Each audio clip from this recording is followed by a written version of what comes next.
My name is Irene Kurka and I welcome you to my podcast, Der Musik Leben. I have studied classical singing and I love to sing contemporary experimental music of any kind. And if you would like to know more about me, please look at my website www.irenekurka.de. And you could also subscribe to my monthly newsletter. Then you're informed about anything I do. I talk in this podcast around themes all around contemporary music and contemporary music life. I share with you behind the scenes the insider knowledge, and I really want to bring the human beings out of this amazing world closer to you. I'm thanking every one of you who is listening to this podcast today. I'm thanking everyone who is writing me and giving me feedbacks. I'm also so thankful that sometimes I sing a concert somewhere or I show up in the audience and people who are also in the audience come up to me and tell me, I'm listening to your podcast. That is very touching to get in touch with you and to know some of my people in the audience. So thank you that you come up to me and say hi. I'm cooperating with the NMZ, Neue Musikzeitung, which is one of the most important German music papers here. We're going to get into the summertime again, and as also in the last year, I'm gonna present to you some best of episodes. Best of means that I look into all the numbers, the statistics of the downloads, and then I see what you listened to most, and we're gonna review those episodes. In today's episode, I'm talking to the composer, organ player and piano player, Eva-Maria Houben. Hello, Eva-Maria Houben. I'm sitting here with you in Düsseldorf and I welcome you to my podcast interview. Thank you very much, dear Irene. I'm very glad to speak here and I'm looking forward to a great talk. Okay, let's start. How did you find your way into new and experimental music? I think I could find a path into new music really late in my life when I met students and was teacher myself. My studies at the Folkwang University in Essen was very clear and very comfortable for me and brought many new ideas, and I had contact with new music, but the contemporanean music that is really new I did not meet during my studies as a student, but when I had the chance to teach students, then I met contemporary music, and later when I met Antoine Beuger, I could gain a new approach again to new music. And when did you start to compose? Yes, this was the year in 2000 when I met Antoine Beuger. In this year, I began to compose. And I came to him as a musicologist and during musical researches. And I was very interested in silence in music. And then we talked, and then I found a way that we could gain a wonderful relationship and then a friendship. And then in the course of this encounters with other composers there, I began to compose myself. So you started fairly late? Yes, I started very late. But I had a few compositions before. The start was definitely very, very early. But I do not count them as opera for my work. They are not in my list of compositions. So were they many, or was it just like, I don't know, one piece a year or so in the early stages? Yes, or 2 pieces a year, and not so many pieces. Yeah. But when I started with Wandelweiser, I had perhaps 30 pieces before. Yes. Cool. And now you're really active, busy, and many pieces, many great pieces. You're also playing the organ, and you're also playing piano? Yes. Right.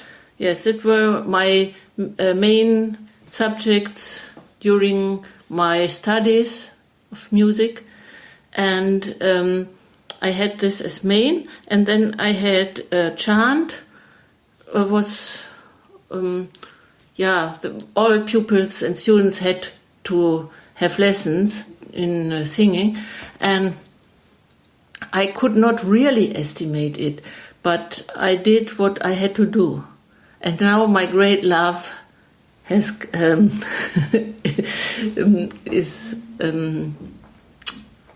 succeeding, and I gain more and more love to chant. Yes, and I began. 5 years ago, I deepened and I took my studies again, and I have a nice teacher in chant, and now I love it very much. What represents good new music for you? Good new music, you speak about a term of quality, and this is very important, I think, to gain own opinions, to gain own marks of quality. How can you recognize a piece? And for me, it's only for me, I think it's subjective, but for me, a piece gains quality if it trusts in performers. Mm-hmm. If it trusts in their activities and their love to the piece. So a piece of high quality does not say you mustn't do this, you mustn't do this, you mustn't do this, but it opens a wide range of possibilities so that every performance can differ from another performance. And nevertheless, the identity of the piece is kept. And this is, for me, a paradox. Mm-hmm. The piece gains and has its identity, but the real performance is always another one, in another space, at another time. And so this is, for me, quality. Great. But you're also talking about a very important subject. I think that you there must be a point where you have to let go of your piece, I think, because some composers, they hold on too much. And sometimes they even, I find, they put the pressure then on the when I give performers. And then you might not get into that heavenly state that it's just, happening and be the individual performance of the particular performer. Yes.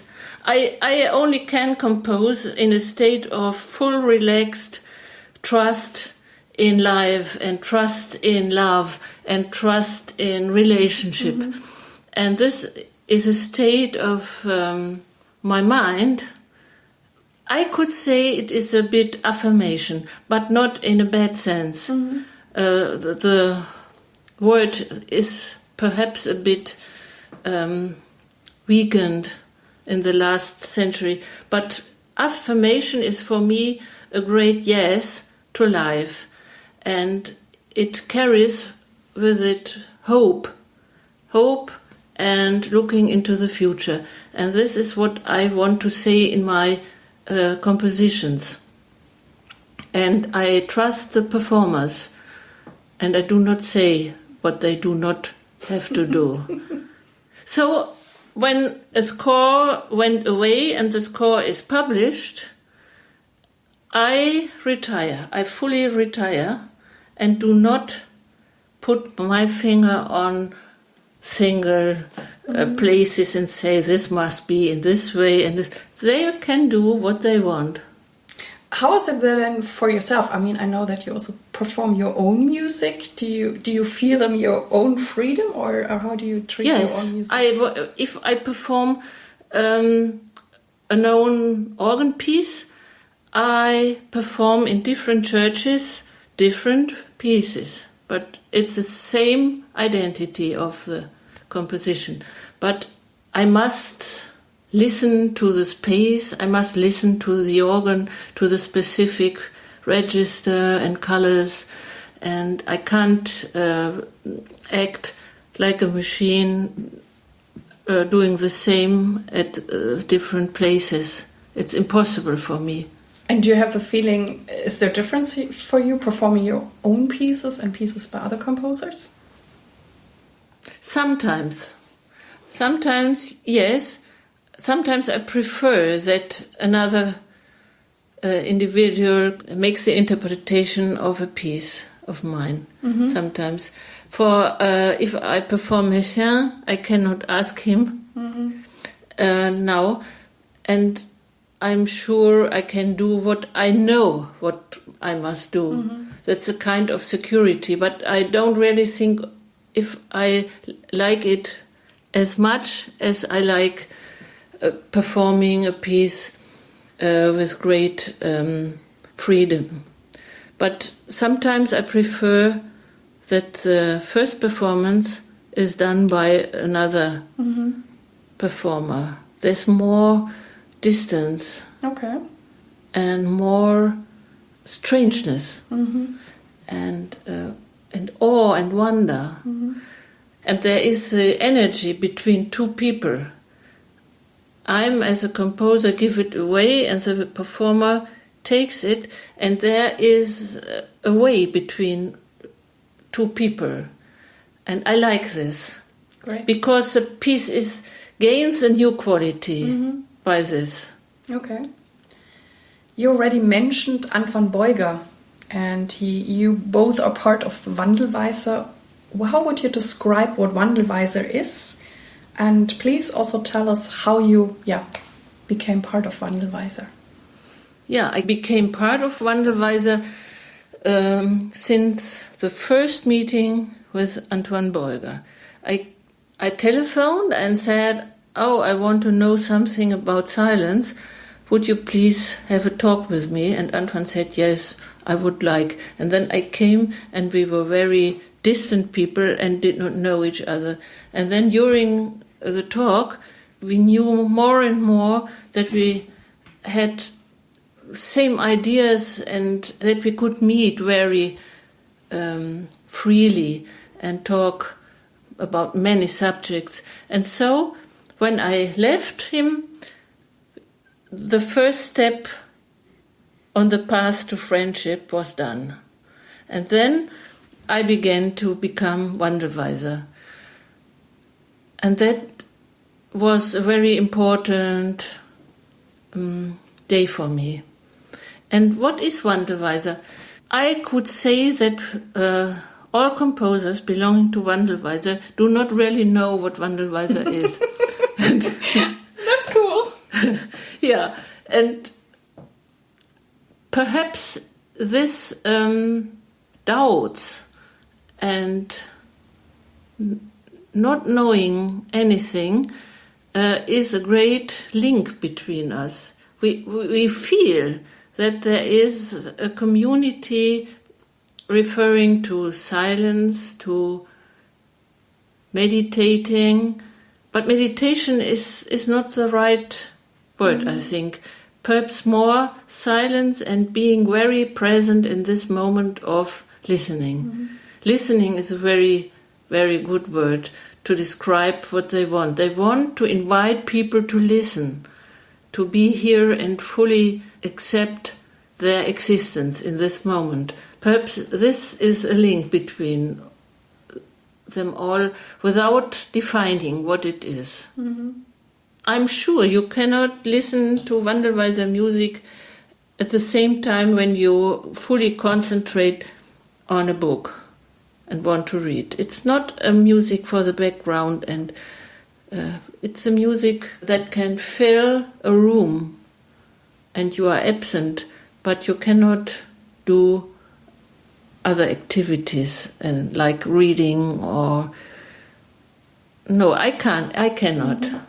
I can sit in the garden and have some sounds of Wandelweiser in the background, but I cannot concentrate on other things. I know that you also have been composing a lot for the human voice, and I have been very lucky that I was able to sing a lot of your great music for solo voice with piano, voice with organ. We also did an opera, we did an orchestra piece together. And how is it for you composing for the human voice? What is special or challenging about it? Yeah. When I began to sing again 5 years ago, I think my way to compose changed again, because I have a new approach to the voice.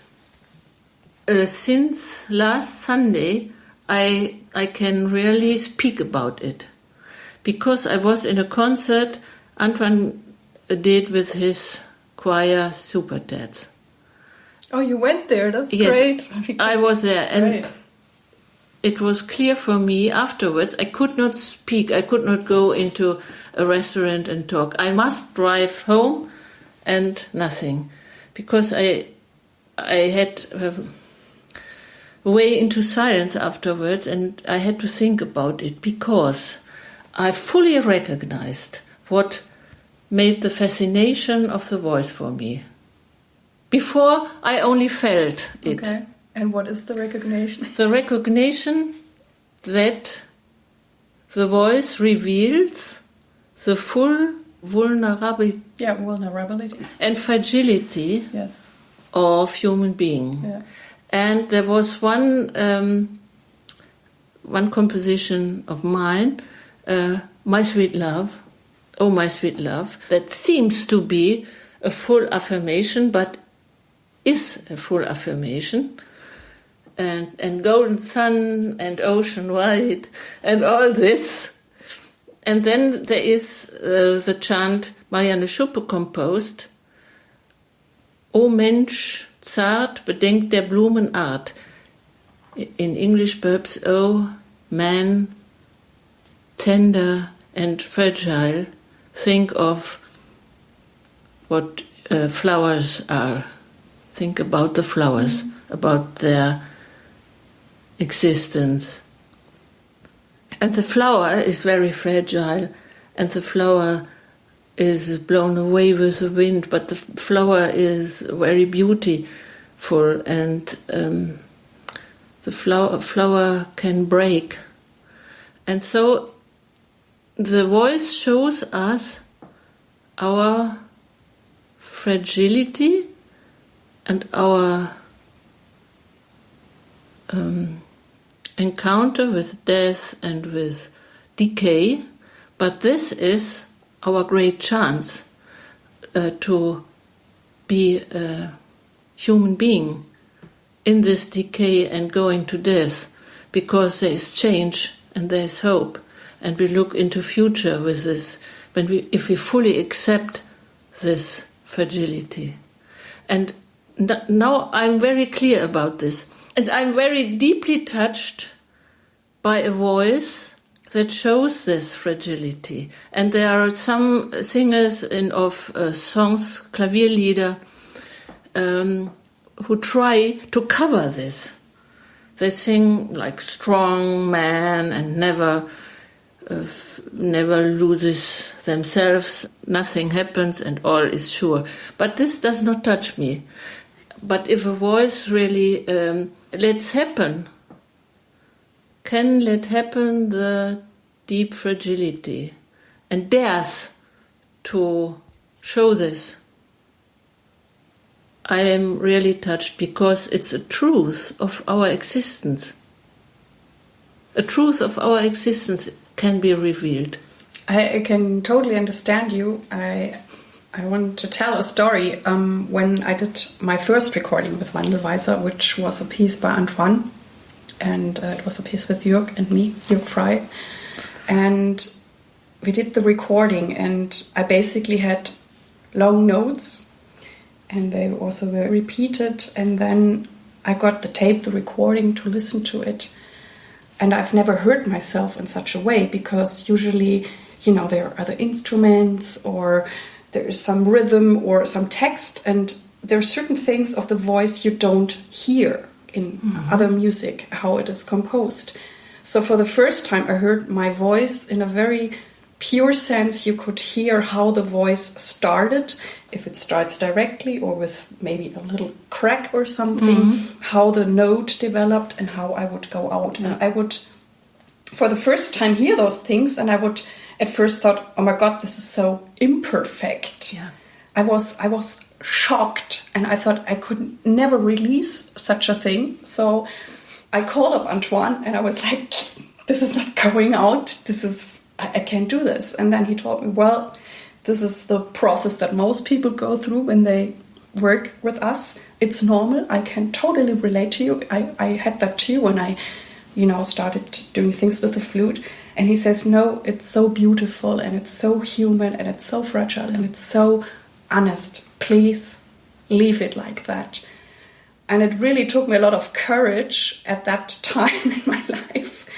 And I was so amazed that this recording, for many people, it really was a statement, and it opened many doors for me, that I was so brave. And now I'm more used to it when I now listen to other recordings I've done for Wandelweiser, but I can totally relate to you, because it was so shocking for me back then. And now I also enjoy those little parts that voices have, or when the sound of a piano is decaying. There's so much happening, and I can really now listen to those things, and I find it very beautiful and honest. No? Yeah, that's it. So now we want to talk about your book, which has come out last year in German, and this year it comes out in the English version, which I'm very happy. The title is Musical Practice as a Form of Life. And what is it about, and what is the core message of this book? The core message can be described with words we used before. It speaks about the trust in the performers, and the performers are the main subjects in the composing idea. It's not the composer who has all might to say this and this not, but the score is a script that opens a wide space of possibilities. And that's the idea. And I do not refer to contemporary music only, but I include music of all epochs and composers of former times as well, such as Schubert, Beethoven, as well as Cage and Jörg Frey, Antoine, as well as Johann Jakob Froberger or Bach. So it's a wide range of composers, and I try to teach the reader a bit to listen to the uncertainty of traditional music that is not so certain and defined, but opens as well a wide space for the performers, not only the new music.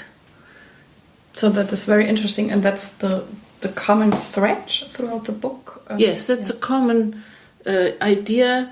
In the first part, I give the theoretical background, and the second part talks about examples as keys. That means that touching the keys of a cembalo or organ or harpsichord, organ or piano.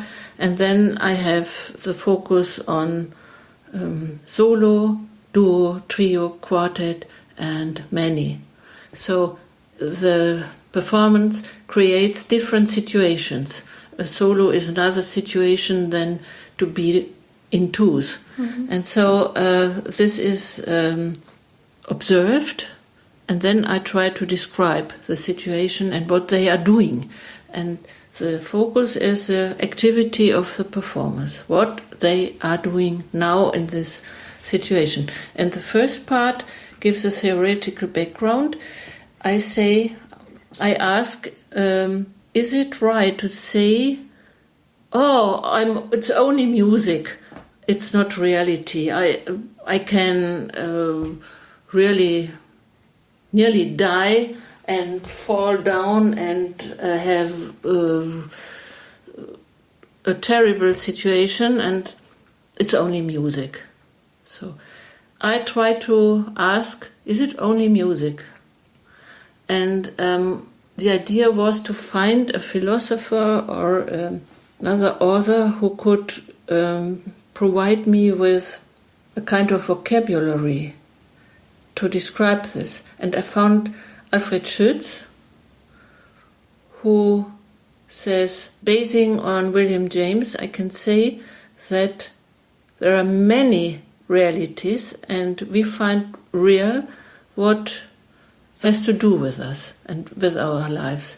And the dream and the musical situation or the religion area are realities as our common reality, as our paramount reality or the everyday life reality. But there are other realities. We pass a short threshold and then we are in the other reality, but they are real as well. And that helped a lot. I know when you're going to a concert, there is always something happening with you, even if you like it or you don't like it, or you're angry about it, or you're happy about it, or it makes you calm or whatever. You cannot leave a concert that anything has happened with you. No. And so it has consequences for your life, perhaps. Perhaps not, perhaps yes. And you have the threshold, you go into the concert, to the wardrobe, give away your coat, perhaps, and then you are in the other world. And afterwards you go in the everyday life world again, but perhaps something has happened, and you are another one. Mm-hmm. So, and the worlds influence each other, and the worlds are linked. I think everybody should read this book. I will put all the information in the show notes. And now I want to know, because I know you're composing, you're a musician yourself, you're teaching, you're writing, as we just talked about. How do you manage your day? How do you get all those things done? And do you have any daily rituals? Is there any advice you can give us? Perhaps I'm working on different levels, as a composer, then as an author, as a teacher, and as organist or pianist.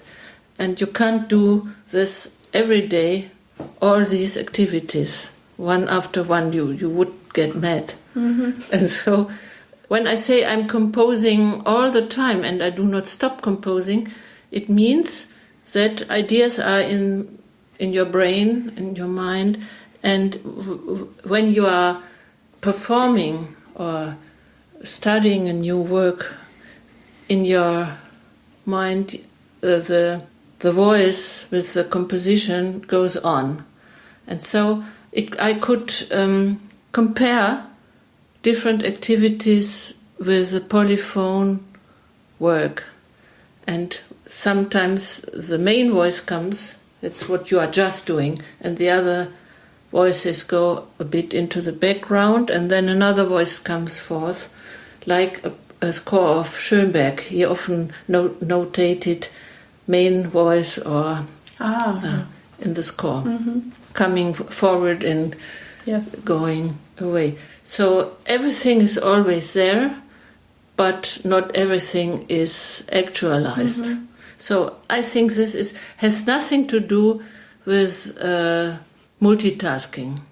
Because multitasking means you try to look in your emails and in the same time you want to follow a recording But I'm sure you're not so much into multitasking. No, that is multitasking. But this has nothing to do with it because you concentrate on one and the other lines can be influenced and perhaps even promoted. There's always running something in your background of your brain and putting things together or seeing, this and this might fit together too. And perhaps a second view, I learned this about the voice by training my voice and by studying again with a wonderful teacher. There are days I recognize that my voice is bad and I think, I can't. It's the same we talked about a few minutes before. I can't stand my voice. It's so ugly. It's so ugly. And then to accept this ugliness. It is as it is now. And now I try and try to relax a bit and listen to it. And I'm humming and feeling the vibrations. Perhaps this is enough for this day. Perhaps this is enough. And about this honesty and it's a kind of accepting the status quo and not try always to reach the optimum or the best. Only try, and if this is all you can do now, it's okay. Yeah. What are you thankful for today? Today or is it... You can answer it however you want to answer it. Thankful. I'm thankful for the wonderful people I could meet in the last years and in my life, and I'm thankful for my parents I could enjoy, that did many things for me, and I'm thankful for my husband and for my colleagues and students and for my friends. That's the first. Also, I'm thankful for the relationships because nobody can do anything without surroundings and connections with other people. This is why I'm very thankful, basically. And not to forget my teachers and my pupils and students. There were wonderful circles of encounters and feedbacks, and which gave new views, opened new perspectives and new sides on life. Yes, and last not least, I'm thankful that I'm here and that if I go, there's a cemetery nearby where my teacher for chant lives. And when I'm a quarter hour earlier than I must go and do not want to disturb the other lesson, I have a short walk on the cemetery. And I often see people who died at the age of 20 or 35, and even 2 or 2 years or 2 months. I think it's not certain that you are still living at your age. You could have died 50 years before. And so every new year is a new present. And if we are 80 or 90, we can think in the same way. Every year is a new gift for us. And I'm thankful for this. What does it mean for you to be true to yourself or authentic in the music business, and how do you keep true to yourself? This question touches the questions we have discussed before. And I think I'm true to myself if I do not try cover my legs and to cover my roughness of voice. And if I try and to dare trust and fragility, then I'm authentic. I'm not the big woman and the great teacher who knows everything and who can do everything and who is always powerful, cannot be hurt. Oh no, I can fall in violence, I can fall in tears, and then I am true to myself, I think. What does success mean for you? Success means joy in the present. I am not composing for a name in a data list. And I'm not composing that everyone will speak in 100 years about Eva-Maria Houben. That's not my aim. I do not know what there will be in the future, and that is not success. Success is my joy to make a new piece now. And I'm composing now, and this activity and work on the new piece is success for me. And it can be new every day. It can be new. This is success, to have ideas and to realize them without knowing what will happen to the piece. And there you let go again. Yes. And that's the way, because I never change old pieces. They are done. And if performers think they are worth to be done again, they shall do. But I do not like to work on past pieces. Not because I'm not estimating them. No, I estimate them. They are in my list. But I prefer to work on new ones. And this is the success. To step forward piece by piece and to do your work. That's what Cage said. I'm only doing my work. And I can fully understand what he means. What drives you forward? Do you have a vision? Yes, I have a vision. The last piece, or the piece I'm composing now, has a text for the performers and how to perform. And the text is not you must do this, but it is a poetic text. And it describes my vision. It says, I had a dream, and I know this perhaps said Martin Luther King. But okay, it's a quotation. I had a dream. And then I tell, and I'm still dreaming, that we are all saints in the heaven on earth, full of awe, full of wonder, full of friendship and full of love.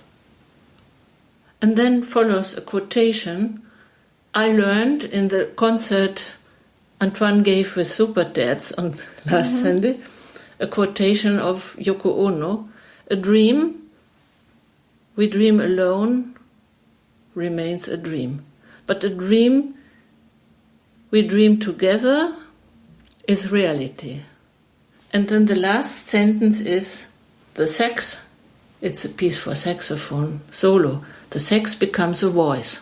And so that's my vision. Great. It's formulated in this last piece, Dreaming Legions. I love that. We arrived at the last question.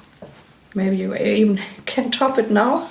We already got so much precious informations and impulses from you. Which tip would you like to give young artists? I would tell them that it is important to be true to oneself and not to do things that run against their own personality and against their own opinions and ideas, and not to give away the trust in other people and friends and performers. Trust is the way that we keep together and that we keep in touch about the things we must do. And without trust we cannot reach anything in the world. In this trust, young people who are now going on the streets and cry their feelings about the climate, and the old people who say the same, the generations come together and they encounter, and they can say only this on the basics of trust. That I would say. And on this grounds, you can be creative and you can do things and can compose and can. If you have not this ground, you cannot do anything. Well, thank you so much. I'm very moved, and thank you so much for being here. Oh, thank you, Irene. I was very happy to talk to you. So this was the interview with Eva-Maria Houben.